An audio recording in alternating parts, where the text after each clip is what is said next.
ഇന്ന് തന്നെ ഡൗൺലോഡ് ചെയ്യൂ. കാണൂ നിങ്ങളുടെ ഫേവറേറ്റ് ഷോസ്. ആദ്യം പേടിക്കണം, പിന്നെ തളരണം, പിന്നെ പ്രിയങ്കയുടെ മുത്തശ്ശിക്ക് വന്നതുപോലെ ഭ്രാന്തി വരണം. എന്നാലേ നമുക്ക് നേട്ടം ഉണ്ടാവൂ.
അയ്യോ,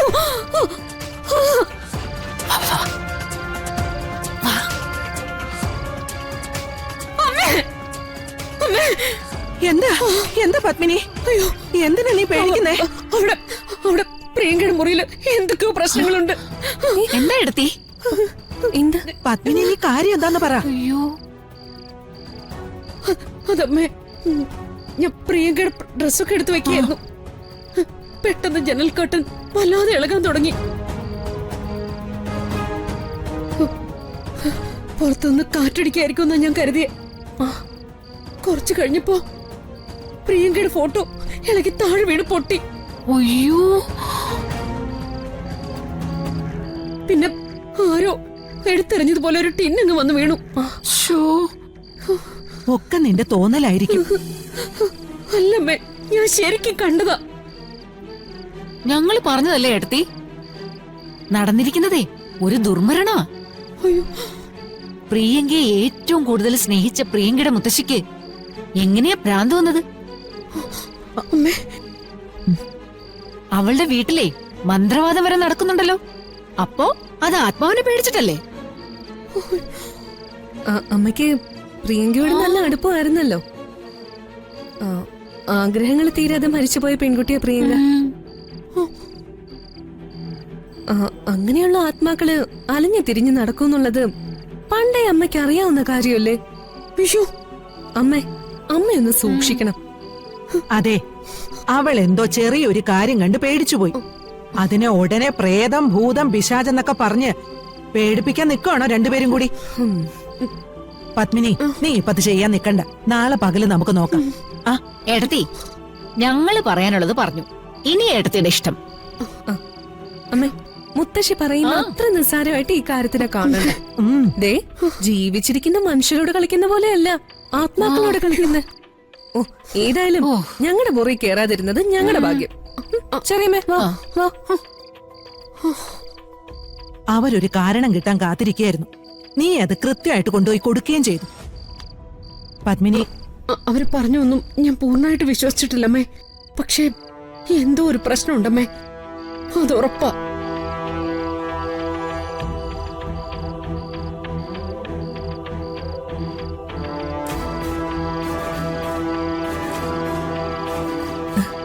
കൽപ്പനെ, എന്തായാലും നിന്റെ ഈ പദ്ധതി കൊള്ളാം. ഏട്ടത്തിന്റെ മനസ്സിലൊരു സംശയം വീണ സ്ഥിതിക്ക് ഇനി നമ്മളതങ്ങ് കൊഴുപ്പിച്ചാ മതി. വേണം ചെറിയമ്മേ. പ്രിയങ്ക മരിച്ചുപോയെങ്കിലും അവളുടെ ആത്മാവിനെ കൊണ്ട് നമുക്ക് ഉപകാരമുണ്ട്. ദേ, അമ്മയെ മാത്രല്ല, രാധികയെ നമ്മൾ പറഞ്ഞ് പേടിപ്പിക്കാൻ പോകുന്നത് ഇതുകൊണ്ട് തന്നെയായിരിക്കും.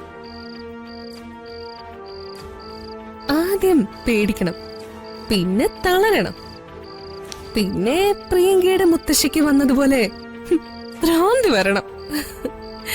എന്നാലേ നമുക്ക് നേട്ടം ഉണ്ടാവും.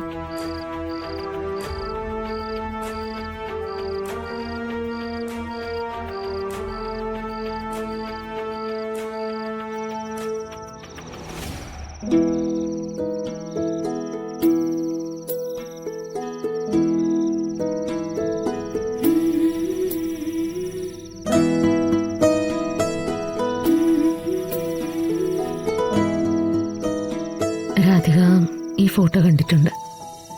ഇതിനു മുമ്പ് ഇവിടെ നിന്നിട്ടുമുണ്ട്. ഞാൻ പലപ്പോഴും എന്റെ വിഷമങ്ങൾ ഇവിടെ വന്ന് നിന്നാ സംസാരിക്കാം. അത് ചിലപ്പോ നേരം വെളുക്കുന്നത് വരെ നീണ്ടു നിൽക്കും.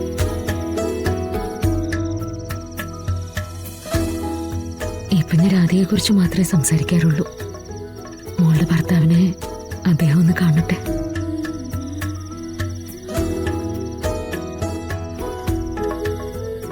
മാഡം, വേറൊന്നും വിചാരിക്കരുത്. രാധിക പറഞ്ഞിട്ടുള്ളതല്ലാതെ മാഡത്തിനെ കുറിച്ച് എനിക്ക് കാര്യമായിട്ടൊന്നും അറിയത്തില്ല. ബുദ്ധിമുട്ടില്ലെങ്കിൽ ബുദ്ധിമുട്ടാണ് വരുൺ. വരുൺ നിർബന്ധിച്ച ഫിദ ചിലപ്പോ പഴയ കാര്യങ്ങൾ പറയുമായിരിക്കും.